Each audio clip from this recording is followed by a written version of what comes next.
আপনাদের অনেক কিছু হারিয়েছেন, অনেক গত 17 বছর অনেকে চাকরি হারিয়েছেন, অনেকের ব্যবসা হারিয়েছেন, অনেকের বয়স চলে গেছে, নতুন চাকরি পাওয়ার সম্ভাবনা নাই, অনেকে পড়াশোনা করতে পারেন নাই, পরীক্ষা দিতে পারেন নাই।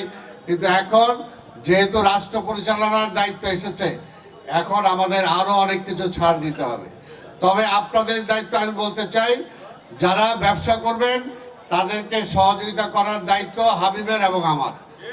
যারা চাকরি পান নাই তাদের চাকরি খুঁজে দেওয়ার, তাদের চাকরি পাওয়ার দায়িত্ব হাবিবের এবং আমার, ঠিক আছে?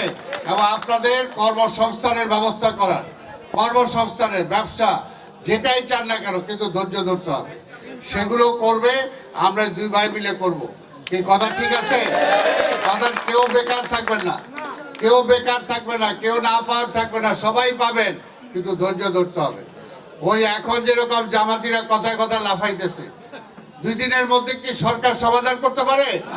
2 মাস হয় নাই, এখনই আন্দোলনের কথা বলতেছে। তা আপনাদেরকেও বলি, 2 মাসে তো সব সমাধান না।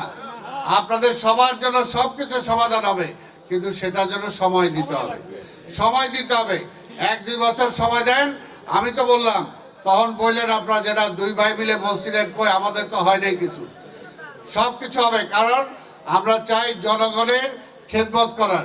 জনগণের খেদমতের জন্যই তো আমরা রাজনীতি করি, নাকি নিজের জন্য করি? নিজের জন্য অনেক বিসর্জন দিয়েছেন আপনারা, অনেক বিসর্জন দিয়েছেন। বাকিটাও আমাদের বিসর্জন দিতে হবে। তবে আবার একেবারে আমরা মন্ত্রী হব, মেয়র হব, এমপি হব, আর আপনারা কিছুই হবেন না, কিছুই পাবেন না, এটাও তো হইতে পারে না। সেটাও পাবেন, কিন্তু ওই যে বললাম, ধৈর্য ধরতে হবে। আর নিয়মতান্ত্রিক ভাবে, লিগেল ওয়েতে। আজকে সরকারের দল, সরকারের ক্ষমতায় থাকলে অনেক কিছু সুযোগ সুবিধা আছে, চাকরি দেওয়া যায়। আগে অন্য সরকার ছিল, আমাদের ছেলেমেয়েরা চাকরি পায় নাই। এখন অবশ্যই আমরা চাকরি দিতে পারবো, কেন পারবো না? আমরা ব্যবসা দিতে পারবো, ব্যাংক থেকে লোন নিয়ে দিতে পারবো। আপনারা যারা ব্যবসা করতে চান, বিভিন্ন জায়গায়, সিটি কর্পোরেশন সব বিভিন্ন জায়গায় নিয়মতান্ত্রিকভাবে ব্যবসা করবেন, কোনো অসুবিধা নাই। সেই ব্যবসার ব্যাপারে আমরা সাহায্য করব। কিন্তু সবাই খালি আবার ওই বড় নেতারা খাইলে হবে না, ছোট নেতাদেরকেও দিতে হবে। কথা ঠিক কিনা? সবাই মিলেমিশে আমরা বাঁচার জন্য, খাওয়ার জন্য না, অতিরিক্ত কিছু না, বাঁচার জন্য আমরা চেষ্টা করব। দলটাকে বাঁচায় রাখবো, যাতে মানুষ বলে যে না, বিএনপি খাই খাই করে না। বিএনপি তো যুবলীগ না, কি যুবলীগ? বিএনপি আওয়ামী লীগ? বিএনপি ছাত্রলীগ না। সে কাজে সেটা যেহেতু না, তারা যে সমস্ত কাজগুলো করছে আমরা ওই সমস্ত কাজ করব না। আর আপনারা এমন একটা নেতা পাইছেন, যাকে আপনারা নেতা বানাইছেন, সে তো একটা রাজপথ থেকে, একদম মাঠ থেকে আজকে হইতে হইতে এই পর্যায়ে মন্ত্রী হয়েছে। এটা আল্লাহর কাছে হাজার শুকরিয়া, তাই না? সে কাজে রাজনীতি যদি করেন, তাকে দেখা উচিত। আজকে হাবিবুর রশিদ হাবিবকে ফলো করা উচিত, যে সে কিভাবে আজকে মাঠ পর্যায় থেকে, ওয়ার্ড পর্যায় থেকে আজকে এই পর্যায়ে এসেছে, ধৈর্য ধরেছে। অনেক সময় অনেক কিছু তার জীবনে ঘটেছে, অনেক পিছিয়ে গেছে, আবার এখন তো আল্লাহ তাকে আইনে, এবং আমাদের নেতা তারেক রহমান আজকে একটা পর্যায়ে আছে, তার সম্মানও আসছে, এবং বাংলাদেশে সে একটা রাজনৈতিকভাবে একটা প্রতিষ্ঠিত আজকে নেতা।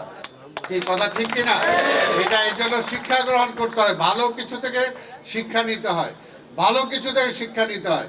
কাজে তাকে ফলো করবেন আপনারা। তাই আমরা চাই আগামী দিনে যাতে আমরা জনগণ যে কারণ আমাদেরকে ভোট দিছে, যাতে সেটাকে আমরা রক্ষা করতে পারি, জনগণের দাবি দাওয়া পূরণ করতে পারি। আর আপনারা তো যেগুলো দাবি দাওয়া করছেন সব তো জনগণের দাবি, তাই না? জনগণের দাবি না? জনগণের দাবি আপনারা দিচ্ছেন। তো কাজে জনগণের দাবি, এই যে যেটা দিচ্ছেন, এটা তো আমি বললামই, জনগণের দাবি আপনারা বলেছেন, এগুলো পূরণ করার জন্য বিএনপি ক্ষমতায় আসছে। এই কথা ঠিক কিনা? এগুলো পূরণ করার জন্য বিএনপি ক্ষমতায় আসছে।